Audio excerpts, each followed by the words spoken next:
Hormuz में अमेरिकी air force के एक्शन की खबर है। स्ट्रेट ऑफ हॉर्मुज में अमेरिकी फाइटर जेट की उड़ान, ईरान की ओर से एंटी शिप मिसाइल लॉन्च, जहाजों के AIS सिस्टम बंद होने की आशंका।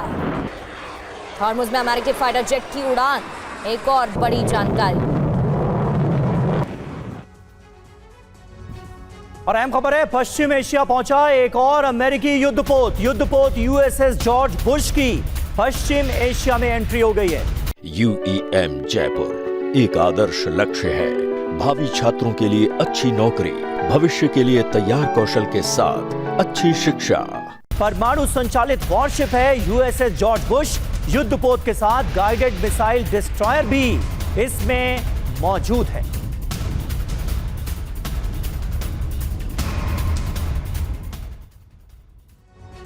तो देखिए, USS जॉर्ज बुश भी यहां पहुंच गया। ईरान की घेराबंदी की जा रही है। अरब सागर में अमेरिका ने अपनी तैनाती बढ़ा दी है। अरब सागर पहुंचा है अमेरिकी aircraft carrier USS George Bush.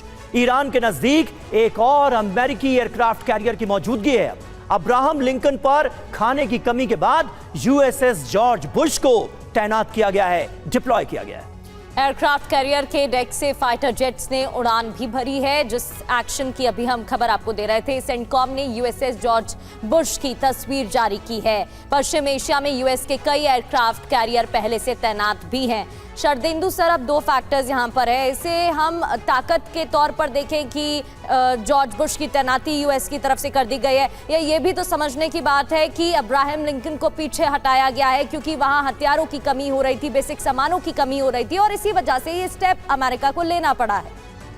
देखिए, USS जो जॉर्ज बुश की इन्होंने डिप्लॉयमेंट किया, ये दिखाता है कि वहाँ ये डेंसिटी अपने युद्धपोतों की बढ़ाना चाहते हैं, एक दूसरे का म्यूचुअल सपोर्ट को और इंश्योर करना चाहते हैं। और साथ में जब वो कोई शिप होता है उसमें रेस्ट, रिफिट और रीआर्मिंग की जरूरत पड़ती है, तो इस गैप को कवर करने के लिए इन्होंने एडिशनल जो अपना युद्धपोत वहाँ लाया है। और डेफिनेटली ये आपको डोमिनेंस उस इलाके में और देगा, और साथ में आपके ऊपर खतरे भी और मंडराते हैं। बहुत ही लेटेस्ट तरीके से अंडर वाटर ड्रोन, जो स्टेल्थ ड्रोन है, उससे हमला अगर आपके इन सारे सिस्टम पे होता है तो उतनी ही वल्नरेबिलिटी बढ़ती है।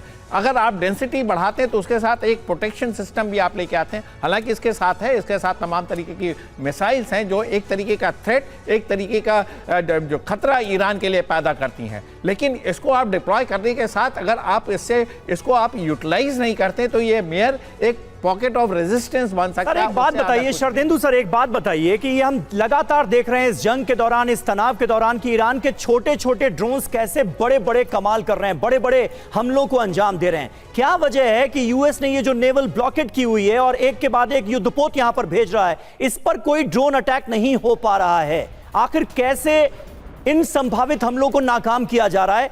ये सवाल बहुत सारे लोगों के जहन में। जी हाँ, बिल्कुल। देखिए, एक तो जहां इन्होंने ब्लॉकेट लगाया हुआ उसका डिस्टेंस स्ट्रेट ऑफ हॉर्मुज से दूर है। हाँ। ये जो ड्रोन है इसकी एक कैपेबिलिटी है, वो अंडर वाटर जाते हैं लेकिन ये डिटेक्ट 100% नहीं होंगे, ऐसा नहीं है। अच्छा। ये जो जितने भी युद्धपोत हैं उनका एक डिफेंस सिस्टम होता है, सोनार सिस्टम होता है, जो अंदर तमाम तरीके की सर्वेलेंस इंटेलिजेंस गैदरिंग करता है और उसको डिस्ट्रॉय करने की कैपेबिलिटी रखता है। ईरान आज की डेट में स्पीड बोट, छोटे छोटे ड्रोन जिसके डिस्टेंस कम ज्यादा है, जिसका पेलोड कम है, जिसमें एक्सप्लोसिव कम है, जिसको पकड़ स्टेल्थ हैं लेकिन सारे के सारे स्टेल्थ ड्रोन नहीं है, तो ये सारी चीजें उसके एरिया ऑफ ऑपरेशन से बियॉन्ड निकल जाती हैं। लिहाजा ये सारे के सारे आपके जो युद्धपोत हैं वो सेफ हैं। जैसे वो क्लोज आएंगे, जैसे वो कर्क आइलैंड के नजदीक आएंगे, स्ट्रेट ऑफ हॉर्मुज के नजदीक आएंगे, तो ये सारी मारक रेंज में आ जाएंगे और तब इस पे हमले होंगे। देखिए, कॉमर्शियल वेसल पे इसलिए हमले होते हैं कि उनका एक रूट स्पेसिफाई है, वो उस इलाके से जहां ऑयल फिल करते हैं उसके बाद वो नेविगेट करके निकलते हैं और वो स्ट्राइक रेंज में आ जाते हैं। लेकिन जब आपके जंगी जहाज हैं वो अपना प्रोटेक्शन लेके आते हैं, उनका एयर डिफेंस सिस्टम है, उनका डिटेक्शन सिस्टम है, वो उससे फूल प्रूफ होते हैं। लिहाजा ये ड्रोन वहां तक नहीं पहुंच पाते। अगर उसको आपने डिस्ट्रॉय करना है तो आपको long range missile, medium range के मिसाइल का इस्तेमाल करना पड़ेगा, और वो भी स्टेल्थ हो, जिससे कि उसके रडार उसको पकड़ ना पाए। तो ठीक है सर, बहुत आप में पूरा एक डिफेंस मैकेनिज्म काम करता है, इस वजह से ये सारे युद्धपोत बचे रहते हैं और प्रोटेक्टेड रहते हैं। ठीक है, बहुत इंपॉर्टेंट जानकारी आपने हमारे दर्शकों को दी। ये सवाल बहुत सारे लोगों के जहन में था कि आखिर क्यों ऐसा संभव नहीं हो पा रहा है और उसके रीजंस क्या हैं, ये हमारे दर्शक समझ गए होंगे।